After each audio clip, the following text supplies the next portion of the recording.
come out of the POTW world, it's different. So I would suggest for those who are in the cutting edge of a new thing, it's a different thing. Something we've been doing 40 years that's a point source. I would embrace the very difference of irrigated ag and stormwater as the diffuse source that it is, and come up with a better way in the early days rather than, I just think they're different. That's just my 2 cents. That said, I'm eager to figure out. Good morning, Madam Chair and board members. My name is Adam Link with the California Association of Sanitation Agencies. We're here presenting the resource alignment proposals on behalf of the POTW stakeholders. Also with me are Vicki Caulfield with EID and Betsy Elzafon, and they will be making presentations on a couple of the proposals and then answering any questions that you might have.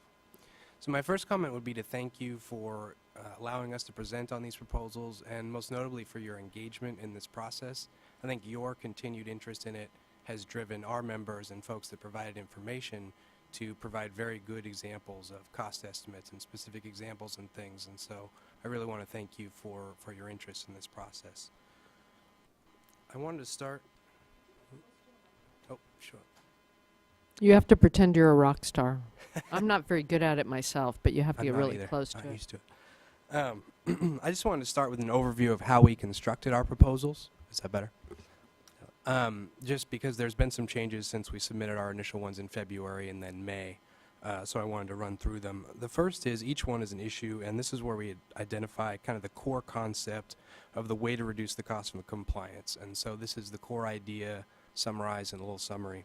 And the second component is the cost savings element. So we tried to put actual cost numbers on each of these ideas to determine, okay, are we going to save enough to make this a worthwhile concept to explore? And so if we reach past those two, we go to the third, which is the specific examples. And so we have this kind of general idea, but where have we seen this among individual agencies? Where are we seeing it? And, you know, put more concrete teeth to what we're proposing. And the final component, which wasn't in the last two, was our proposed implementation approaches. And these are just kind of how do we go about addressing this issue in a way that makes sense, in a way that works for what the idea is.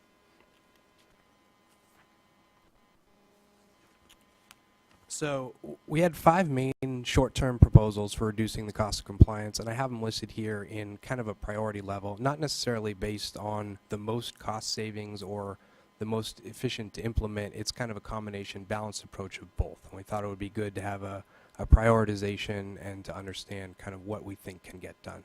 So the first is to reduce the frequency of SSO reporting requirements when no spills occur.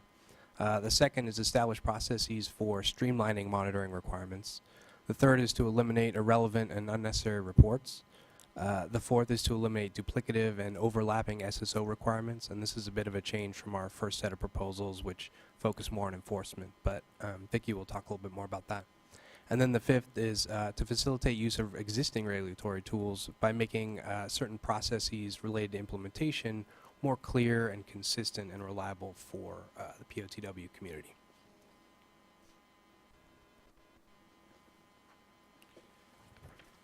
So our first proposal, which is to reduce the frequency of SSO reporting requirements when no spills occur, is the best example we have of kind of a straightforward issue. So existing monitoring reporting requirements mandate that collection system permittees file reports on a monthly basis, even if there are no spills. And we understand that the no spill requirement generally, not related to the frequency, may be important to make sure folks are checking in and not just ignoring the requirement.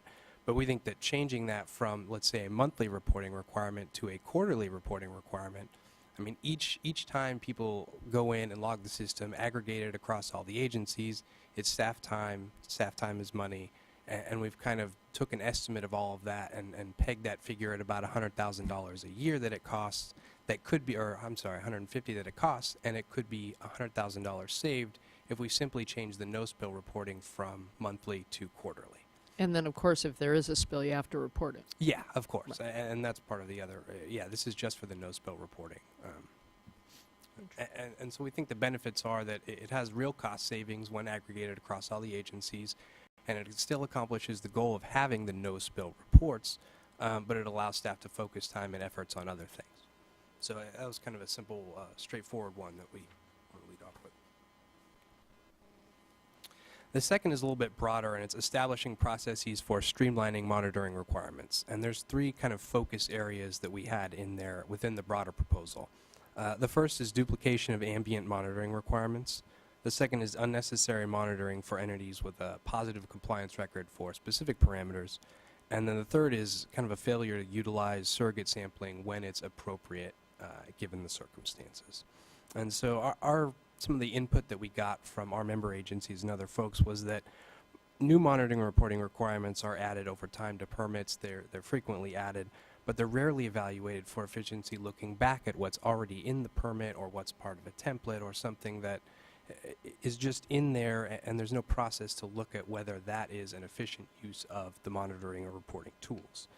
And so these are the kind of the three areas where they said, okay, when there is duplication of requirements in a watershed, or when there are an entity has not had a how should I say it? So when they have a long-term compliance with a certain parameter, and it seems there's very little opportunity that would present itself, do they need to monitor as frequently as is in the existing permit? And so those are kind of the things that you would look at on a permit basis. And so the estimate is that about $100 million is spent annually by POTWs on gathering data and monitoring and reporting and things like that, and that's statewide. And so the idea is that if you can even reduce a very small percentage of that, 1 to 2%, that's in the millions of dollars in savings aggregated across the state. And so we think this has kind of a very good opportunity to reduce the cost of compliance for POTWs.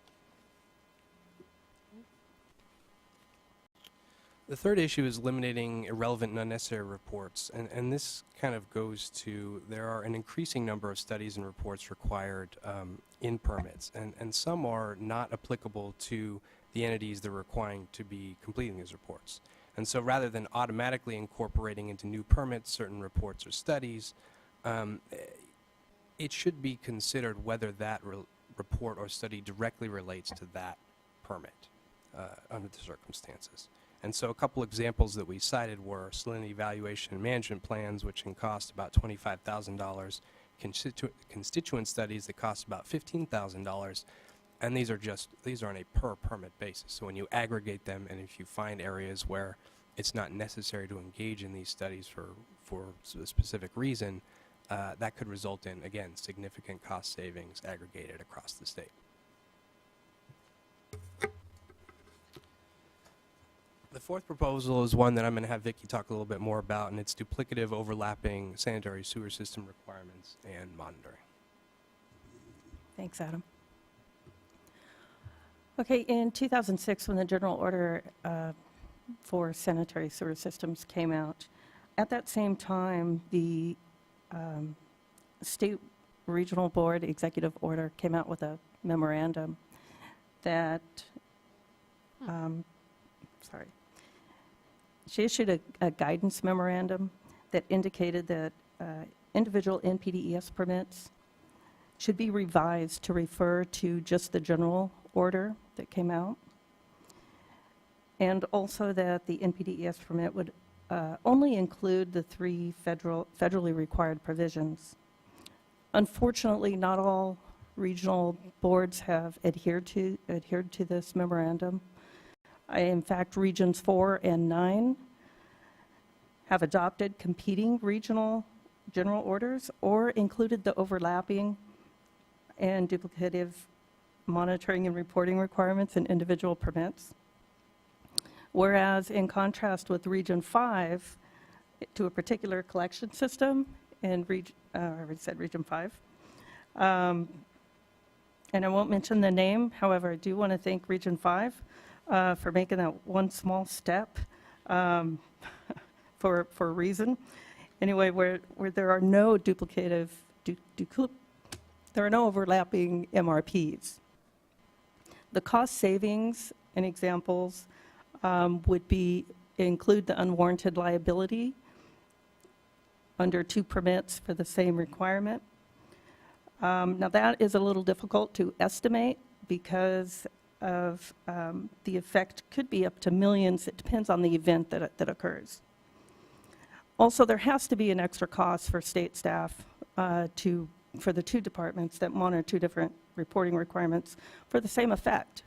And the final outcome is there's no increase in water quality improvements or impacts by this duplicative and overlapping language in these two different requirements.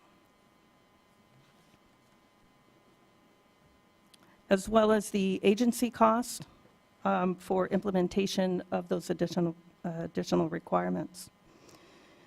The cost per spill is about $2,500 per event. And again, there's no water quality benefit from that. So we're hoping that we can come up with a solution to help reduce those costs again, and when there's no water quality benefit from them. Did these general orders at the regional board level precede the statewide order in 2006?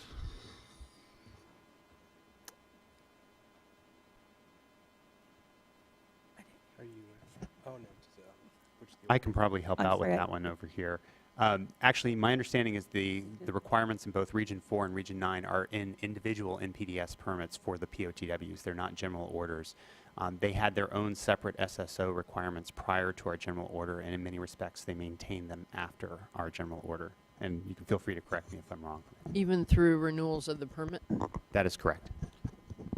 No, being one of the older members of the board, I was actually here when the state board considered that general order. And this issue of existing regional board permits came up. And my recollection was that in the general order, we required the regional board to have specific reasons and rationale to maintain requirements and permits in addition to this general order that we adopted. I would assume that the two regions in question provided that justification and argument to us at some point for maintaining their existing orders. In terms of the specificity, I'm not sure what they provided. We did not receive petitions on any of these, is my understanding. Actually, we did from the CASA folks, actually, for one of them. I'm not sure which one, and Probably I believe staff Diego. dismissed the petition. It probably would have been the San Diego one, and I'll be honest, it's been at Well, least we'll 4 or look 5 into it. years, so. Thank you. Worth looking at. Okay, and our fifth and final short-term proposal was to facilitate the use of regulatory tools by making processes more clear and consistent. And what this really relates to is how to use studies such as water effect ratio studies, translator studies, mixing zone and dilution studies. These are kind of, at times, costly tools, and sometimes they're unsuccessful simply because of the manner in which the studies are viewed by the regional boards once they're complete. And so really what we were thinking as part of this proposal was to have a clear and consistent set of guidelines on how these studies are to be used once they're completed. Because as I understand it from our members and stakeholders, oftentimes these studies, and I think there are examples in our full proposals document about the, at times, $1 million spent engaging in these studies, doing all these things, to have the result, to have the study find that it is what you thought it was, but nonetheless, nothing changes in terms of your permit requirement. And so things like that would be good to know up front. And we understand there are other factors to consider, but things like that should be known up front, or there should be clear guidance to say, okay, we are willing to engage in this process if we know that it will kind of result in something at the end. So I think that's the biggest component of that we were thinking about. And as was referenced earlier, we also did come up with this kind of economic guidance checklist document. And it's very kind of developed out of this idea that our existing proposals look at the way that things are. So it's kind of a retroactive look at the circumstance related to monitoring, reporting, permitting, things like that. But what we really think would be useful is going forward whenever policies are adopted or things that will have very severe economic consequences for our POTWs, come before the board, there should be some kind of a transparent look at what these costs will actually be. And so we think that is as important as looking back and saying what are the issues with the existing program. It's what are the costs going to be in the future as we adopt these new policies. And so we put together a kind of a draft checklist, and it identifies just a number of different things. The list of the affected agencies or entities that would be impacted by a policy, the expected cost to that entity, percentage cost increase in various cost areas depending on what the policy is. And again, this wouldn't be, as was said earlier, I think, it's not a cost-benefit analysis at all. It's a transparent look at when we adopt this policy, this is what we're trying to do, and these will be the actual real costs to the agencies that it will affect. And so I think it's good to have that. It's good to know up front, and it's good to make it kind of a uniform process at the very beginning. And I think there was a lot of support for that idea among our members. In Yeah. looking at this, I did have a question, because I tend to like checklists. I was glad that you talked. It's like a thinking tool as opposed to something to tie you in knots, but it's to articulate thinking. So I'd be interested in noodling this a little bit, just to, maybe this is the right set of questions, maybe it's not, sort of also in the sort of sense of how doable it is, but the idea of thinking through not only what the impact might be, but also the effectiveness in water quality and what the alternatives might be, just seems like a rational thinking model. Yeah, and we appreciate that, and that's kind of the approach that we wanted to take, was kind of just getting all that information consolidated in one place so you have a chance to look at it and say, okay, now that we know this, where are we going to go from here with this This policy? just falls into my sewage people being inherently practical. Yeah, along these lines, real quick, building on that, I agree with Felicia. Did this exercise of exploring costs of compliance and going back and looking at case studies, would you say that it informed your checklist recommendations? And could you sort of, you're looking at forecasting versus looking in the past.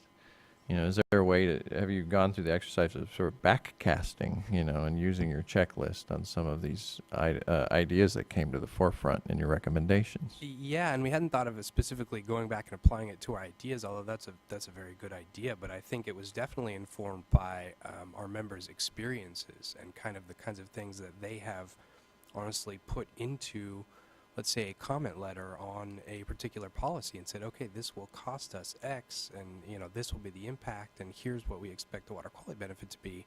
And while that's in a comment letter, it's not in a document that's produced by the water board as part of the policy, and we think that would be an important differentiation or distinction. So I see Danny left. I was going to ask him if he'd been taking notes during your presentation. No, but he's going to buy a copy of the CD. Okay. Okay. Really good. So, and then the final component was we had the short-term proposals and the economic checklist, and we also had to start a list of longer-term proposals. We thought it would make more sense to focus on just one of those, and that was implementing a phased approach to TMDLs. And as someone again said earlier, it has been done in certain instances, and we think that's kind of a good starting point and model to work from, but we think it should be more widely encouraged and used in a variety of circumstances. And we qualified this as a long-term proposal because it involves a little more fundamental change to the way that we're regulated, and the kind of, it would involve a lot more stakeholder input and things. A lot of our short-term proposals, we believe, can be done through things like resolution, guidance. They're more immediately available, I should say. And this was the long-term proposal that really stood out as something that, in terms of cost savings and the cost of compliance, could save millions, hundreds of millions. I mean, it would be very difficult to estimate, but the process itself was very important. So we thought we would include it in this as well. Yeah, I think originally, as I speak for myself, in the early 90s, as we were seeing TMDLs come in, I always thought they should in theory be the best friends of POTWs who'd been carried all the load, because you would be looking at an overall set of constituents and contributors to the impairments in a given water body. But I guess it hasn't always played out quite that way. So in theory, that's what we thought should happen. I think you're correct when you said in theory it's the best approach to look at everything, but it's in terms of what gets implemented first or So, who gets hit okay. with the limits I'd first. be And that's interested in usually continuing that conversation too. Go ahead, sure, sorry. One, and I think maybe it goes more to staff. The Office of Planning and Research, which oversees a number of different aspects of planning for the state, including local planning, land use planning, strategic growth council type activities, CEQA, and whatever changes get made in the CEQA documents, and certainly climate. I think we need to spend a little bit of time with that group to see where they are going, because they don't really, with the exception of Debbie Davis, who does work for them on water and environmental justice issues, who knows us quite well. The rest of that group really doesn't, and they have the governor's ear, and they are moving very steadily toward a more comprehensive approach to some of these bigger land use planning areas. And I'm thinking of it particularly in the context of the POTWs. They are a long-term sort of the granddaddy of what we in the water boards have been doing. They have a fairly sophisticated and reliable source of funding. The other groups really don't. And so OPR is looking at that funding issue as it relates to land use, and that's what all these other folks are involved in, is land use and climate, which is going to affect POTWs as well, but it's definitely going to affect land uses, and CEQA, and how CEQA might be more used for positive things. So it's the one agency, I think, that if we touch base with them, we might engage them actually in helping us to do something that could help in the funding side and in the land use planning side and in the sort of local application of our projects, and something that actually the regional boards, I think, might enjoy.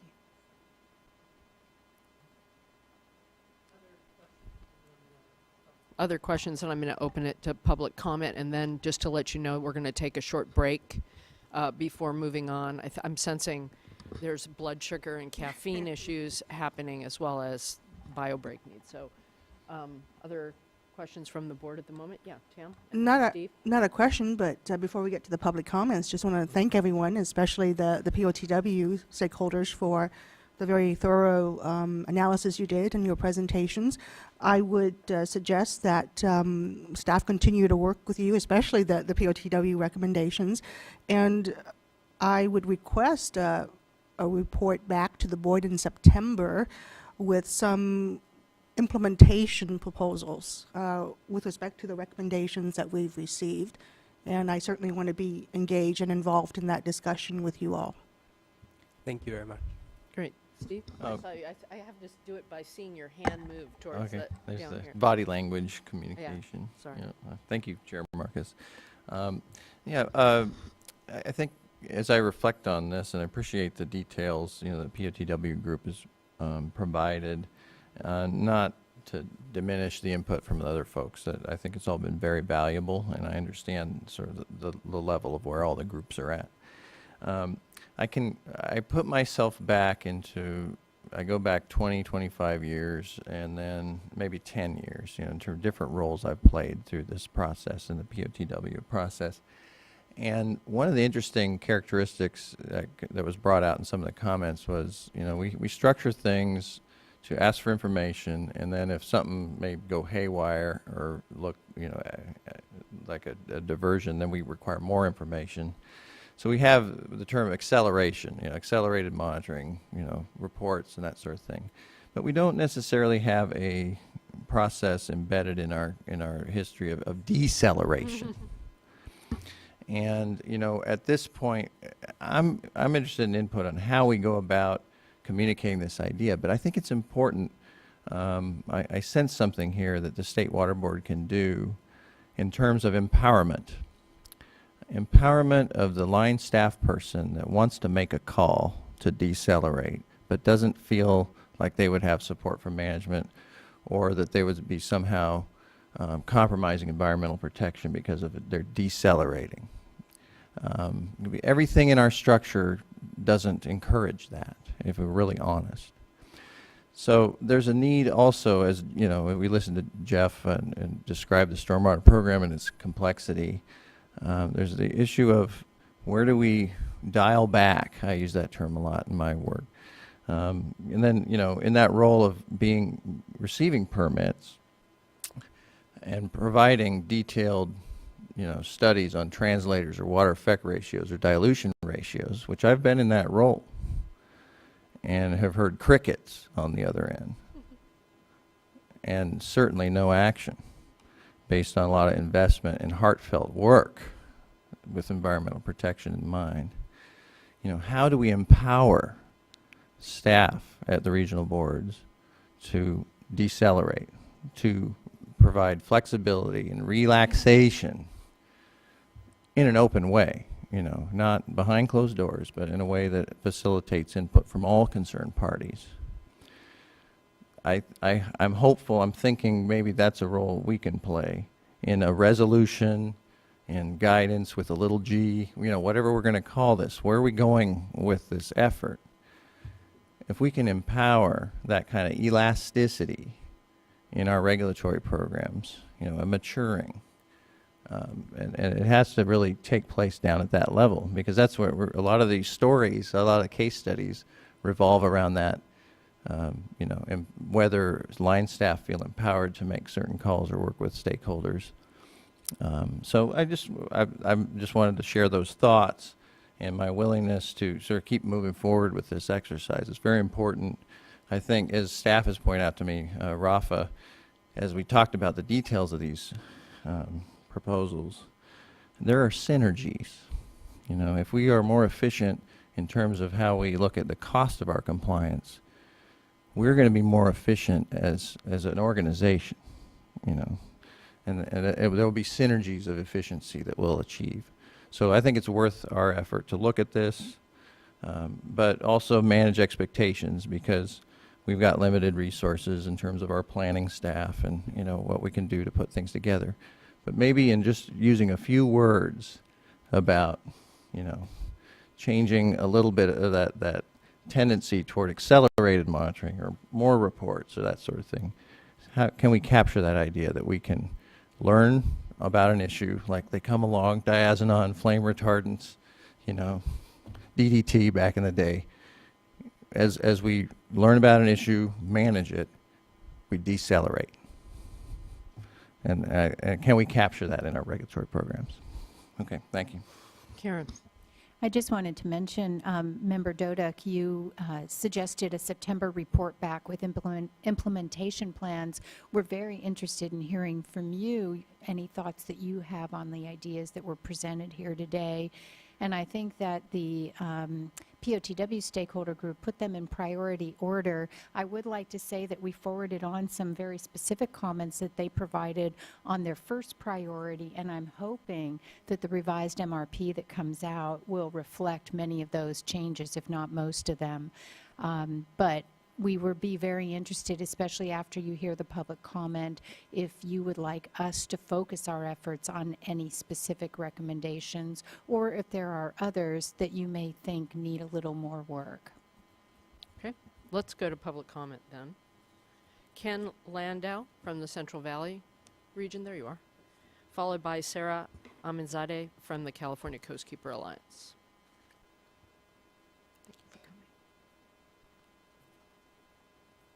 Good morning. Ken Landau, Assistant Executive Officer with the Central Valley region. There were 2 regional board staff members involved in working with the POTW work group. Myself as Central Valley, I'm over the NPDS program, and Tom Mumley, Assistant Executive Officer from the Region 2 office, also over their NPDS program. Really, I want to comment on the process. When it started out, the documents that we received were very generic. We would like efficient monitoring, lack of duplication, these types of things. And Tom and I are going, yes, we agree. We try to achieve this. We sent a number of comments back asking for clarification on what they meant. And these weren't all necessarily adverse comments. Some of them were, again, examples of good things done in various permits and plans. But there wasn't enough specificity for us to agree, disagree, or learn anything from it. And then there were some things we simply didn't understand what they were asking. So there has been a dialogue both back and forth mostly through Eric in writing, and then some face-to-face meetings. We asked for more clarification, and then we got to the point of, can you give us some specific examples of the good and the bad? Because when you get into permits, a lot of decisions are very permit-specific, depending on the water body, the data available, and it gets very difficult to draw generalities sometimes out of that. So they gave us specifics, and what you are seeing today is a highly evolved set of issues. Some of them were clarified. A few have moved off, I'd say, onto a later list for really outside this process. But as a process, what you're getting is the work, quite a bit of back and forth to clarify those issues.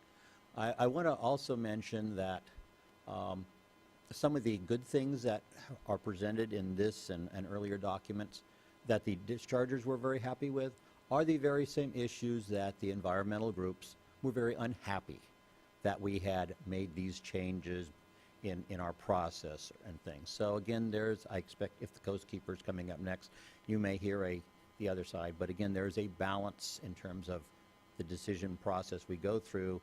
POTWs, the dischargers of all types, are on one side, and sometimes there is a whole dissenting set of opinions that we get to deal with. So keep that in mind as we're going forward. So, and with that, if there are any specific questions, I'll try to answer them. But Thank you. I want to thank you and Tom Mumley for engaging in this, and something similar might be useful with the other groups as well. I expect, actually, there are staff assigned.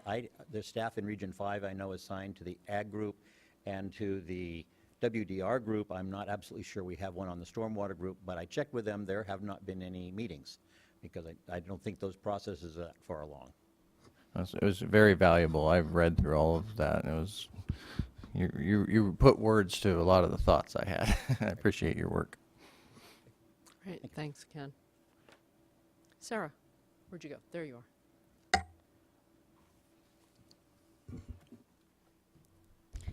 Good afternoon, board members. My name is Sarah Amanzada, and I'm the Executive Director of California Coast Keeper Alliance. I did collect and submit some detailed, rather specific comments on this item, the POTW cost of compliance proposals. But I was hoping today to just make a couple of broader comments about the resource alignment project and about the cost of compliance initiative in particular. First, as was noted in the staff report, by and large, the involvement of NGOs has been relatively recent. It comes pretty late in the process, and that's really prohibited us from giving meaningful input in many cases. Oftentimes, these groups have been meeting for weeks and months, and we're alerted about, a document or a meeting maybe a couple of weeks before, sometimes just the day before. So in general, that's really limited our meaningful involvement. And so I just want to ask that we try and change that moving forward. Secondly, in general, some of the proposals we're seeing are just at odds with federal Clean Water Act standards and Porter Cologne standards. And our hope is that Water Board staff is going to help identify and address these basic legal issues with some of the proposals. Dischargers must not cause or contribute to exceedances of water quality standards, and there's no flexibility in this regard. That being said, we do want to participate in these discussions, and we do want to help identify regulatory efficiencies. But I do want to also note that in some instances, I think these proposals have been skewed. Because as we look at the idea of investment of resources and cost, we really haven't been considering related costs to the public and to the environment. So we're looking at the cost of compliance and the cost to regulated entities, but we're not accounting for the cost of potential beach closures or the cost of potential mitigation if, dischargers go unchecked. And so I just want to ask that in general, we look more holistically at the concept of cost and resource alignment. And this is something that our organization is looking into. So just look forward to continuing to work with board and staff. And I do want to appreciate and recognize the effort recently to engage us. Thank you. Great, thank you. Sarah, I think the goal is figuring out how do you get the same or better results at less cost. I would just suggest that's sort of a bottom line on this particular effort, and people could spend a lot of time on stuff they don't want to do, but that's not what this should be about. It should be about, is there a better way, which is as much in your interest and the public's interest as it is in the discharger interest. And so just to clarify, that's the bottom line. I Right. appreciate your engagement because I know your resources are limited, but it is important to have you engaged in this as we move forward, and to the extent we can facilitate that. And I just wanted to quickly respond to that. Even looking, though, at how we can make regulations more efficient and do more with less, there are still costs associated with quote-unquote streamlining monitoring requirements, for instance, potential costs to both the public and the environment. And so I just wanted to flag that. Right, and so you have to, it's the devil's in the details when you Right. think about it. So, I actually thought that the proposals, having lived through the POTW world, were very modest compared to things I've heard in bars and back rooms and things like that. And so it helped to have Ken explain that there had been a conversation back and forth. I would love to see the things that are on the cutting room floor in the box for later, but I actually wanted to praise the group for starting with things that still aren't a slam dunk, and we need the devil's in the details, but starting with things that will be easier for us to be able to see a path to yes to. So thank you for the strategic choices And you just made. an But we're not administrative, done yet, but sorry. yeah, Just go an ahead. administrative note, I just want to make sure that our comments are before the board alongside the proposals. I haven't seen that. And I submitted it pretty late on Your Friday. comments were incorporated into a document called Evaluation of the Proposal. Yeah. And Great. it's presented alongside with staff. The staff gave us it. Perfect. Staff, Well, thanks their to Eric reaction for and making yours. that happen. And it's posted on the website. Okay, thank you. Yeah, But I and- think your comments are too, right? Yeah, and I want to just give you the same thanks that I gave Ken in terms of the detail that you provided, and I reviewed all of that, and it was very substantive, and I appreciate your efforts. Great, thank you. Thanks. All right, we're going to take a break, and I'm just going to get a sense. I'm sorry it went this late. I meant to do a mid-morning break. We have a couple of other, we have 3 more items. My guess, and I don't want to stick with these estimates, is that it's going to take a while. So I'm tempted to say take an early but short lunch, as opposed to saying we'll take a 15-minute break and then go through, because we're going to have to. I think we might go until 1:30 or 2. Usually, if I think we can be done by 1, I keep going. But I'm looking at people's faces.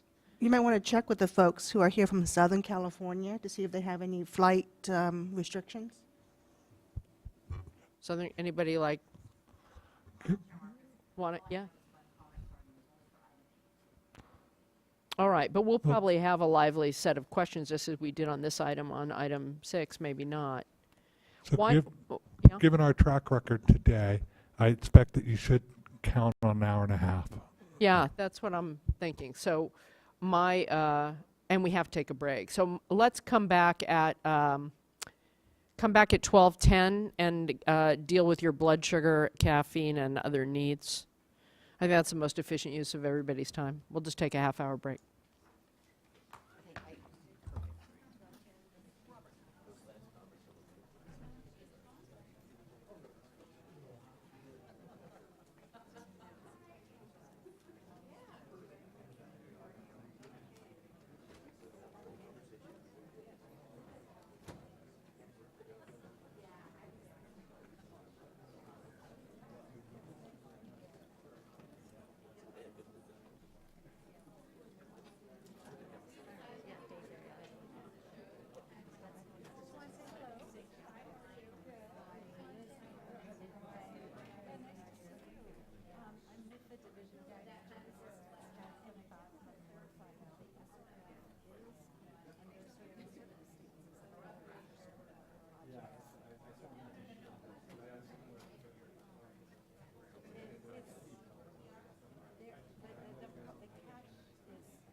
sounds like I'm getting really is. And I think, and I was talking to her, she's going to cringe here and kick me, but I really think if we can figure out a way to find a dedicated.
I think we agree on that. Where we disagree is what is it? Measure water quality.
let's do this. Yeah.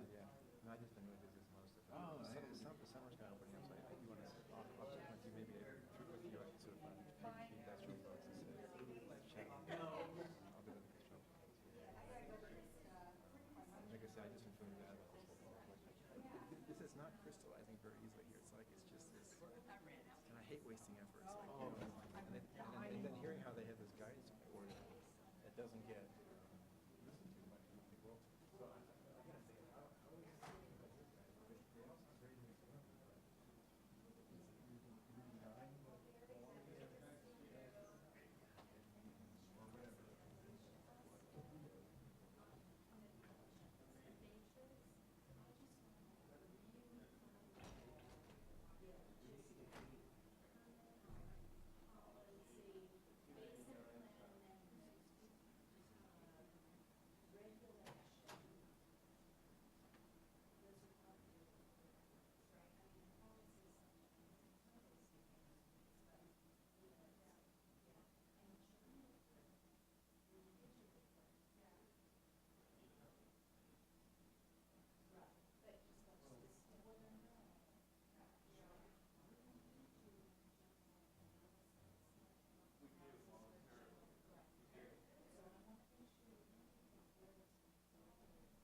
Of a spike in crime in